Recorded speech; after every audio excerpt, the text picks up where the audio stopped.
Hello and welcome to the 1 Minute Rewatch. I am TC DeWitt, and today I will not be doing a 20-minute video about Fast and the Furious.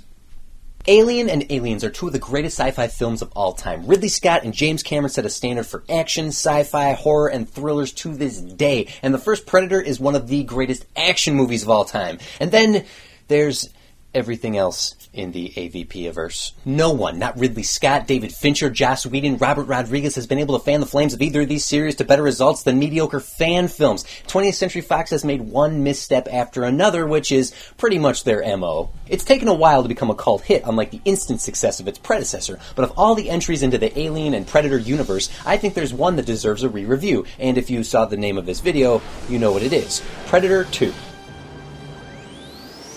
This might be the only entry into the AVP-averse beyond the original three that's worth anything. It had the guts to try something new while somehow maintaining exactly what made the first Predator so good. Except, no Schwarzenegger. Dylan! You son of a bitch. What's the matter? The CIA got you pushing too many pencils? 2 episodes in a row where I'm defending a much maligned sequel. I'm not making this a habit, am I? No, if I was, I'd be defending AVP.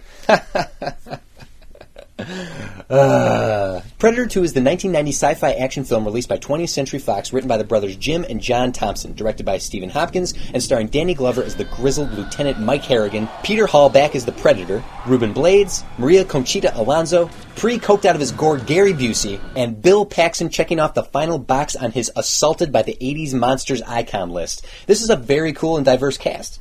But then again, maybe I'm wrong, and this movie is just as much trash as the other Alien and or Predator films. Let's find out. From the start, Predator 2 has a unique voice differentiating it from the first film. We're out of the jungle and in the city. We're not following an elite crack force of commandos, we're following Harrigan, a beat-down veteran cop. There's just enough elements from the first film to set the plot in motion. It's hot as hell, drug dealers, a series of unexplained deaths unfolding around our hero. But this isn't just another men on a mission movie. It's a cop chasing a serial killer in a volatile city. It just so happens that the killer's a freaking super alien assassin with advanced weapons and more skill and depth than our dogged cop could possibly imagine. And that's where this movie succeeds where others failed. Predator was a survival horror. This is a cop thriller. The Predator is second to that well-thought-out plot. There isn't the flair of Schwarzenegger in his game from the first, but these characters have history and are more fully realized. Even the Predator gets character development in this. Like the best sequels do, the mythology of the first film is expanded upon without dragging this movie down. As Harrigan learns more, we learn more, right down to the climactic final showdown and respectful honor of the other Predators. It's not as original as the first or as kick-ass, but it upholds the mythos and expands the Predator lore better than any of the other films. It's brutal and fun. You feel the danger, you feel the fear, you feel the heat of the damnable city, which is why I'm giving Predator 2 3 spinal cords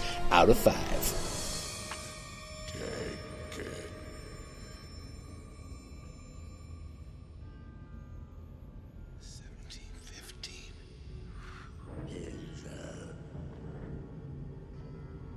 This movie's pretty good. It's easy to forget that with so many other meh Predator movies out there. It's not as good as the first. That's still the best one. Schwarzenegger at its finest. However, I do have a theory about how Danny Glover was cast in this movie.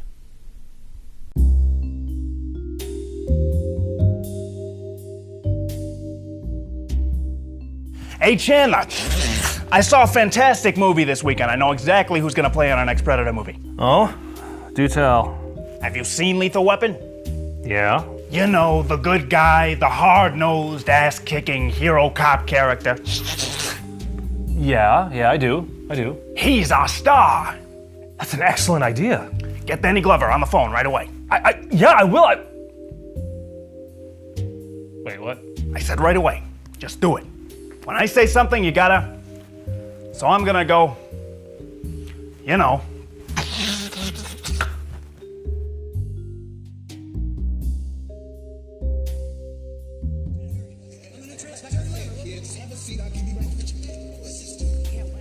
Who's that? That's Danny Glover. That's the guy that you wanted for the lead of the movie. Oh. I thought Danny Glover was the white guy. What? How did you get those two mixed up? All right, never mind.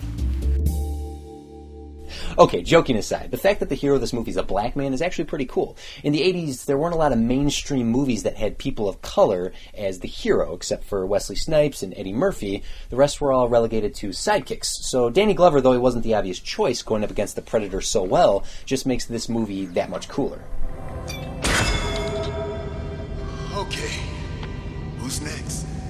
Of course, as always, I am interested to hear what you have to say. What are your thoughts about Predator 2 or the Alien and Predator franchises? Let me know in the comments below. And since you're here, hit like, hit subscribe, share, get the word out about the BitLife show and all the cool content we have here. And if you want to hear me talk at length about movies, I have a weekly podcast called The Rewatchman, which is available on iTunes.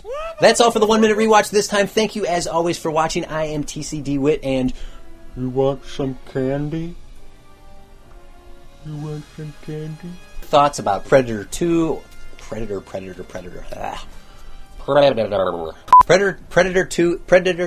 Predator 2 is pretty. Predator 2 is good. Predator 2 is pretty. Predator 2 is Predator. Predator.